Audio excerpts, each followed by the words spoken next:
Hello students, आज मैले धेरै टाइम पछाडि क्लास 12 को न्युमेरिकल प्रोब्लम लिएर आएको छु, जुन चाहिँ तिमीहरूले स्क्रिनमा देखिरहेको छौ। क्वेसन रिलेटेड छ वेट स्टोन ब्रिजसँग र क्वेसनमा दिएको छ for what value of X there will be no current through the galvanometer भन्छ। हामीलाई थाहा छ यो वेट स्टोन ब्रिजको प्रिन्सिपलमा at balance condition, that is जतिखेर ग्याल्भनोमिटरबाट पास हुने करेन्ट 0 हुन्छ, यो कन्डिसनमा हामीले रेसिस्टेन्सको रेसियो लियौँ भने भ्यालु इक्वल आउनुपर्छ। द्याट इज नेमली लेख्यो भने यो रेसिस्टेन्सलाई पी, यसलाई क्यू, यसलाई आर र यो अननोन रेसिस्टेन्स हुन्छ जसलाई चाहिँ हामी एक्सले रिप्रेजेन्ट गर्छौँ। र क्वेसनको फर्स्ट पार्टमा भनेको छ कि नो करेन्ट, ग्याल्भनोमिटरबाट 0 करेन्ट हुनु भनेको ब्यालेन्स कन्डिसन हुनु, र यो स्टेजमा हामीले रेसिस्टेन्सको रेसियो लिनु भने भ्यालु इक्वल हुनुपर्छ। Therefore, at balance condition, P by Q को भ्यालु इक्वल हुनु पर्यो R by X सँग। हामीले रेसियो लिँदाखेरि सेम साइडबाट लिने, P by इक्वल हुनुपर्छ R by X सँग। यो कन्डिसनमा यो पोइन्टको पोटेन्सियल र यो पोइन्टको पोटेन्सियल इक्वल हुन्छ र ग्याल्भनोमिटरबाट पास हुने करेन्ट 0 हुँदो रहेछ। फर्स्ट पार्टको क्वेसनमा हामीले सल्भ गर्नु पर्यो भने P को भ्यालु दिएको छ हामीलाई 5 by Q को भ्यालु 5 इक्वल टु हामीलाई R को भ्यालु 10 दिएको छ र X को भ्यालु फाइन्ड गर्नु पर्यो भने यसलाई सल्भ गर्यो भने X भनेको 10 ओम हुँदो रहेछ। त्यसो भए हामीले यहाँनिर X को भ्यालु 10 लिने भए 5 by 5 1 equal to 10 by 10 1, no current through the galvanometer. यो इजी पार्ट थियो। र क्वेसनमा भन्छ हामीलाई सेकेन्ड पार्टमा जतिखेर अब हामीले X को भ्यालु चाहिँ 12 ओम राख्छौँ, जतिखेर हामीले X को भ्यालु 12 ओम राख्छौँ, अब भन्छ हामीलाई यो 12 ओम रेसिस्टर्सबाट पास हुने करेन्ट निकाल भन्छ। यो करेन्ट अब हामीले के बुझ्नु पर्यो भन्दाखेरि जतिखेर हामीले X को भ्यालु 12 चुज गर्छौँ, यतिखेर P by Q को रेसियो र R by X को रेसियो इक्वल हुँदैन। द्याट इज ग्याल्भनोमिटरबाट पास हुने करेन्टको भ्यालु 0 हुँदैन रहेछ। र हामीले चाहिँ यसरी अनब्यालेन्स कन्डिसनको वेटस्टोन ब्रिजको सल्भ गर्नु पर्यो भने जेनरली हामी किर्चोफ्स लको युज गरेर मात्रै निकाल्न सक्छौँ। किर्चोफ्स ल एप्लाई गर्नको लागि हामीले यो डिफ्रेन्ट टर्मिनलको नेम दिनुपर्छ र हामीले क्लोज लुपमा total EMF equal to total potential difference भनेर सल्भ गर्नुपर्छ। त्यसो भए मैले यसको नेम दिँदैछु, यो टर्मिनल ए, यो बी, यो सी र यो डी। अब हामीले करेन्टको डाइरेक्सन देखाउँछौँ। सपोज र ब्याट्रीबाट आउने करेन्ट आई र ए पोइन्टमा भनेपछि एउटा जङ्सन हो जहाँ चाहिँ करेन्ट डिभाइड हुँदैछ। यो पी रेसिस्टर्सको थ्रुबाट जाने करेन्टलाई मैले I1 सपोज गरेँ र यो आर रेसिस्टेन्सको थ्रुबाट आउने करेन्टलाई मैले I2 सपोज गरेँ। अब फर्स्टमा हामीले I1 करेन्टलाई फलो गरौँ, जहाँ चाहिँ यो बी भन्ने पोइन्टमा गएपछि फर्दर डिभाइड हुन्छ। सपोज र बीदेखि अब आइजी करेन्ट यो सर्किटबाट डाउनवार्डतिर आयो भने अब यो पाथ बीसीमा जाने करेन्ट और रेसिस्टर्स क्यूबाट जाने करेन्टको भ्यालु कति हुन्छ भन्दाखेरि हामीले यसलाई I3 लेख्न नथाल्ने। टोटल करेन्ट I1 थियो, जहाँ चाहिँ आइजी करेन्ट डिभाइड भएर गयो भने रिमेनिङ करेन्ट हुन्छ I1 माइनस आइजी। यो किर्चोफ्सको करेन्ट लबाट पनि भन्न सक्छौँ, जहाँ incoming current I1 equal to outgoing current IG plus I1 minus IG हुनुपर्छ। सिमिलरली अब I2 करेन्टलाई फलो गरौँ, जहाँ चाहिँ डी भन्ने जङ्सनमा यो साइडबाट I2 करेन्ट आउँदैछ र अप साइडबाट आइजी करेन्ट आउँदैछ र दुइटै यहाँ आएर कम्बाइन भएर यो साइडतिर जाँदो रहेछ थ्रु दि 12 ओहम रेसिस्टर्स। र यो कन्डिसनमा यो पाथमा जाने करेन्टलाई लेख्नु पर्यो भने हामीले I4 लेख्दैनौँ, यसलाई लेख्छौँ हामी यताबाट आउने I2 र माथिबाट आएर मिक्स भएको करेन्ट आइजी भनेपछि I2 प्लस आइजी भयो। फेरि I1 माइनस आइजी यो पाथबाट आउँछ, I2 प्लस आइजी यो पाथबाट आउँछ र फेरि कम्बाइन भएर I1 plus I2 that is I current नै फेरि ब्याट्रीतिर रिटर्न हुनु पर्दो रहेछ। हामीले क्वेसनमा निकाल्नु छ यो I2 प्लस आइजी को भ्यालु कति हो। यसलाई सल्भ गर्नको लागि हामी किर्चोफ्स ल एप्लाई गर्छौँ र हामीलाई थाहा छ किर्चोफ्सको भोल्टेज लमा हेऱ्यौँ भने केभिएल लेख्छौँ सर्ट फर्ममा, जुन चाहिँ हामी क्लोज लुपमा एप्लाई गर्छौँ। जुनसुकै क्लोज लुप लिँदा हुन्छ र मैले सकेसम्म चाहिँ कम रेसिस्टेन्स भएको लुप लिन्छु र फर्दर हामीलाई ग्याल्भनोमिटरको रेसिस्टेन्स पनि दिएको छ 2 ओम, यसलाई पनि मैले यहाँ साइडमा लेखिराखेँ 2 ओम भनेर। फर्स्टमा म एउटा लुप लिँदैछु जसले चाहिँ यो आउटसाइडको रेसिस्टर्सलाई ब्याट्रीसँग कनेक्ट गरेको छ यो आउटसाइडको। त्यसो भए मैले फर्स्टमा इनक्लोज लुप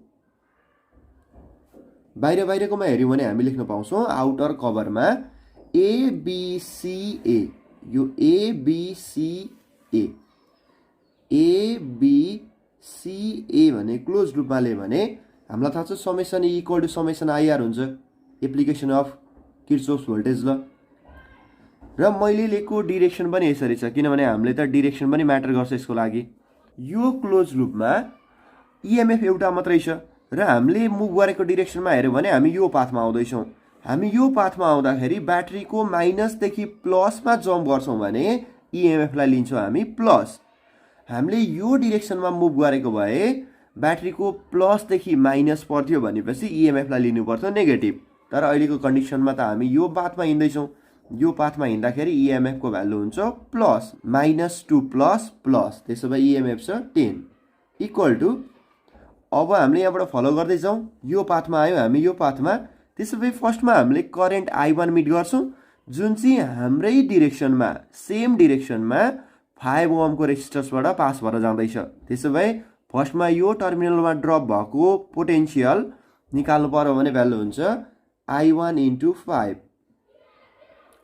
प्लस हामी बी भन्ने पोइन्टमा आयौँ जहाँ चाहिँ करेन्ट अब चेन्ज भएर हाम्रो पाथमा आउँदैछ I1 माइनस IG र यसले मिट गर्छ 5 ओमलाई।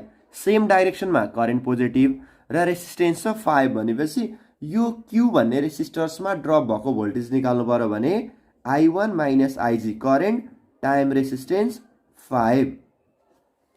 यसलाई सल्भ गरेर हेरौँ न हामीले फर्स्ट इक्वेसन निकाल्न सक्छौँ जहाँ चाहिँ 10 equal to 5I1 plus 5I1 minus 5IG।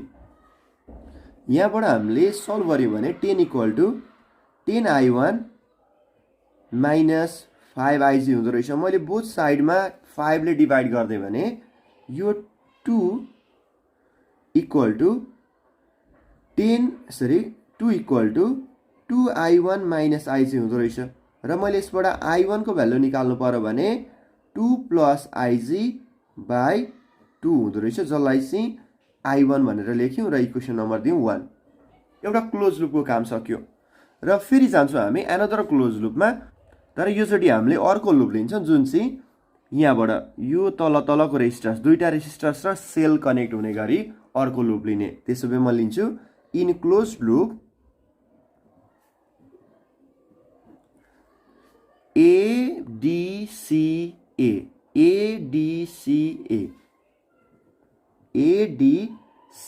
भन्ने क्लोज लुपले भने फेरि एप्लाइङ द KVL अनि here summation E equal to summation of IR। हामीले अहिले लुप पनि यसरी नै लिँदैछौँ हामी यही पाथमा, अहिलेको लागि पाथ पनि यही भयो।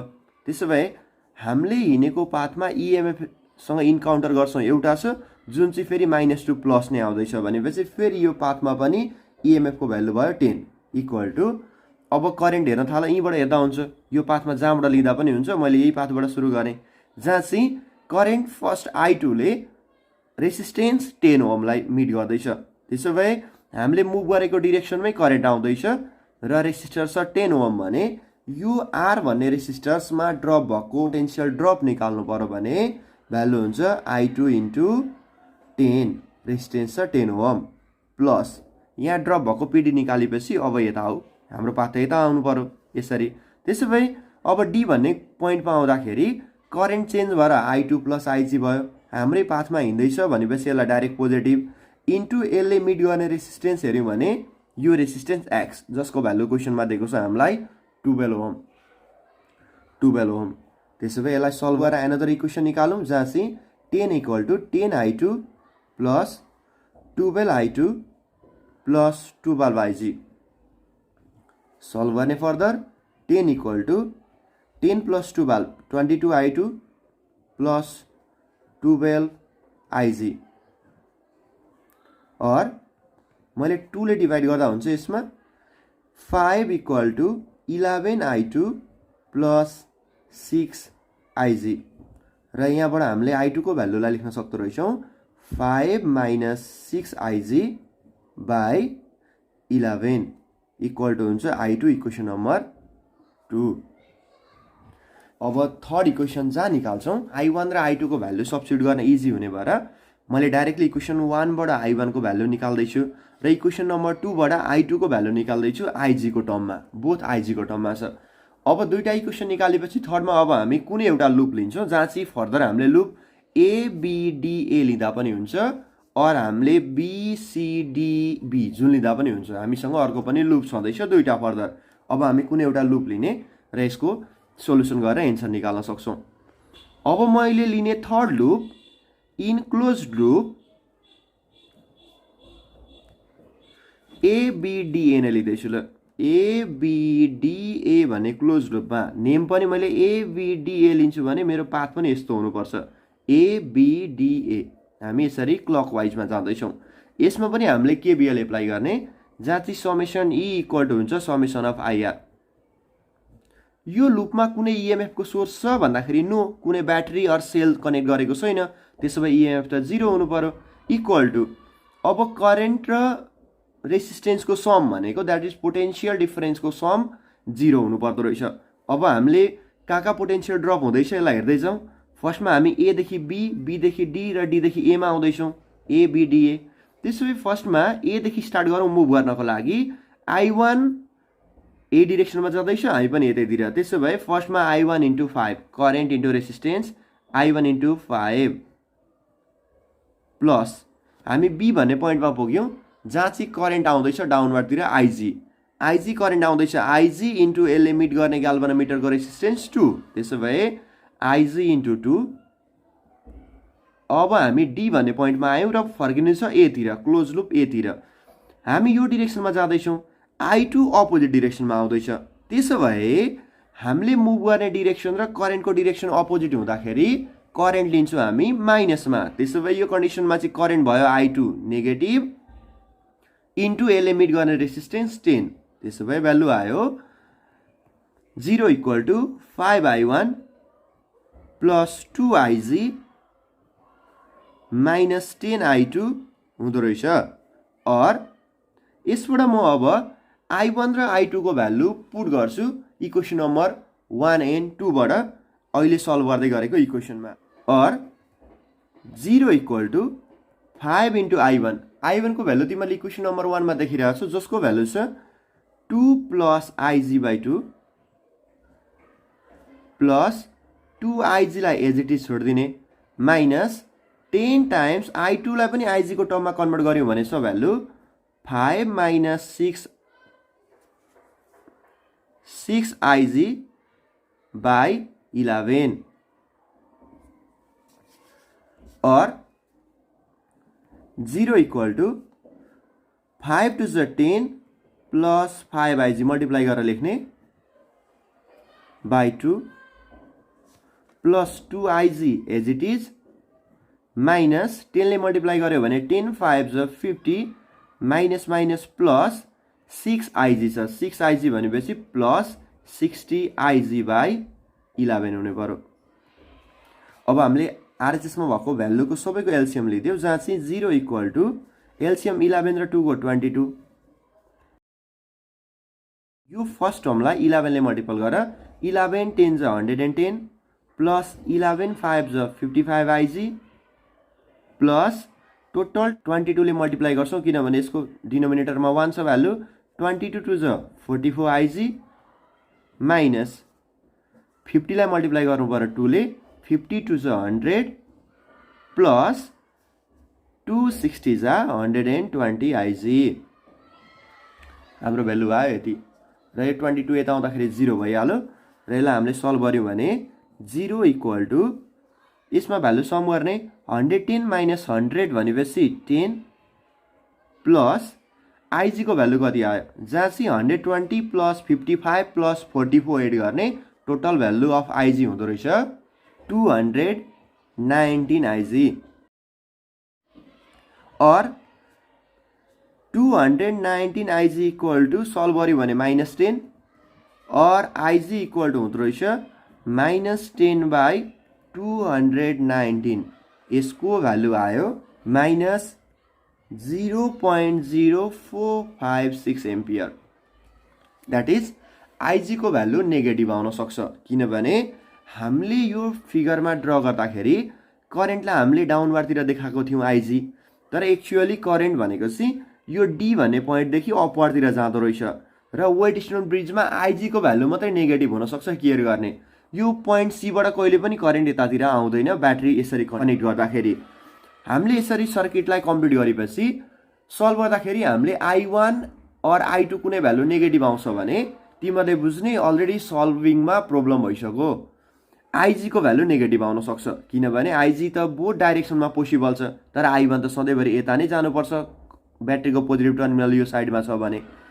अहिले आइजीको भ्यालु आयो -0.0456। अब हामीले आइजीको भ्यालुलाई इक्वेसन नम्बर 1 र 2 मा हाल्दाखेरि चाहिँ माइनस नै राखेर गर्ने, किनभने अलरेडी हामीले आइजीलाई सेट गरिसकेको छ र आइजीको जस्तो भ्यालु आउँछ त्यसलाई नै हामीले इक्वेसन नम्बर 1 र 2 मा पुट गरेर I1 I2 निकाल्ने। अब हामीले क्यालकुलेट गर्नुपर्ने करेन्ट I2 प्लस आइजीको भ्यालु निकाल्नु पर्ने हो, जुन चाहिँ एक्स भन्ने रेजिस्टर्सबाट पास हुँदैछ। अब म डाइरेक्टली यो क्वेसनको लागि चाहिँ इक्वेसन नम्बर 2 मा भ्यालु सब्स्टिट्युट गरेर I2 को भ्यालु निकाल्दैछु, जहाँ चाहिँ फ्रम 2 बाट लेखेँ भने I2 को भ्यालु हुँदो रहेछ 5 - 6 इन्टु आइजी। आइजी को भ्यालु छ -0.0456 बाई 11 हुने भयो।